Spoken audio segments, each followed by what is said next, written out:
She's back. Anne Widdecombe, you may remember as a Conservative Home Office Minister, is standing for Nigel Farage's Brexit party if the European elections take place. Yes. Welcome to you indeed. Well, I've got to put it to you, I mean, you want a no-deal Brexit. Stephen Gethin's here saying that would be very deleterious economically. Well, of course, I'd have loved a deal, but we haven't got a deal. And the fact is that we did go back to the EU with the only thing that Parliament finally did agree on, which was that we would have the May withdrawal deal as long as there were legally binding assurances on the backstop. Claude Juncker says, no, go away, we're not going to do that. So we meekly go away. And we are in a complete mess. And what worries me is I think there is a growing disengagement. No, let me finish this sentence, Adam, then over to you. There's a growing disengagement between the people and Parliament. But is it worth doing something that is going to cost jobs and cost businesses in this country, if Mr Gethin's right? That's a very big if, because, first of all, we were told during Project Fear that merely voting to leave the EU was going to bring about economic Armageddon. The economy is doing very nicely, thank you. Well, I think official figures say the economy has not grown at the rate it would have grown. But nevertheless, it is growing, and nevertheless, we have record levels of low unemployment. So don't tell me that we suffered, as we were promised that we would by Cameron and Osborne, but this is if we voted to leave. Now, but it's all part of that. There are always going to be predictions of doom tomorrow if we do X, Y, Z. We've just got to have the courage of our convictions. But I'm not quite sure why we're debating no deal, because Parliament's taken that off the table. What do you think it has? Well, it has in legal terms. Well, I mean, the reason why I was asking about it, because as I understand it, that is the Brexit Party's policy, that you want to leave without a deal as soon as possible. Well, we'd rather leave with no deal than with a bad deal. And well, exactly. Well, that's why we're discussing it. That's what you're going to be standing on. All we've got on offer at the moment is a bad deal.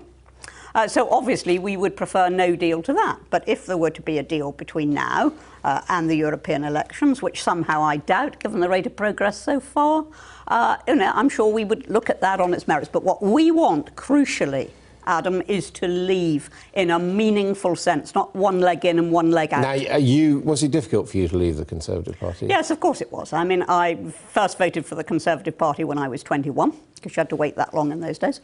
And I'm now 71. So for half a century, I've been voting, supporting, campaigning, representing the Conservative Party. Of course it was difficult. And why did you do it?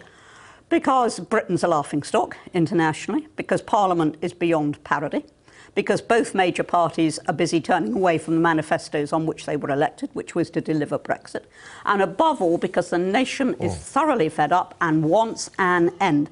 And I believe that if in the European elections we send a real seismic shock to both major parties, Labour heartlands and Tory shires, they will start to take it seriously. You also say that Theresa May is, quotes, a hopelessly inadequate Prime Minister. She is. I'm sorry to say it, but she is. And I mean, you know, I've put it in even stronger terms than that. And I've said that she's the worst Prime Minister we've had since Anthony Eden.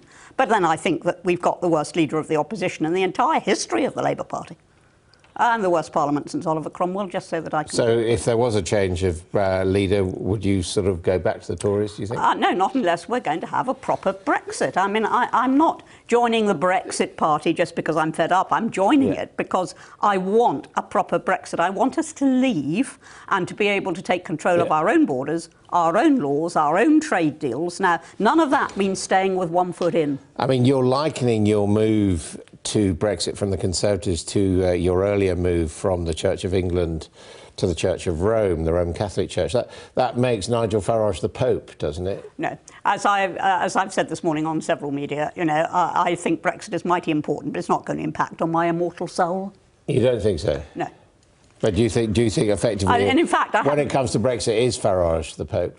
Oh, don't be silly. What Farage is the man who, against all the odds, and from outside Westminster, has managed to carry his programme through so that we got a vote in 2016. Would you like him to become Prime Minister?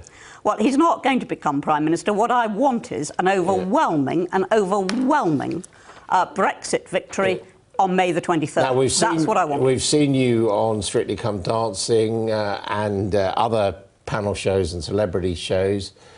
Does that mean you're still a serious politician? Well, Well, people will have to judge that by what I've been saying, but don't imagine for a moment that I haven't been commenting politically. I may not have done your programme, Adam, because you didn't invite me to, but I've done many other political programmes, and I write every week for the Daily Express. Okay, Very good column every Wednesday. That is the last word. That's all from All That Politics for today. Do join us tomorrow.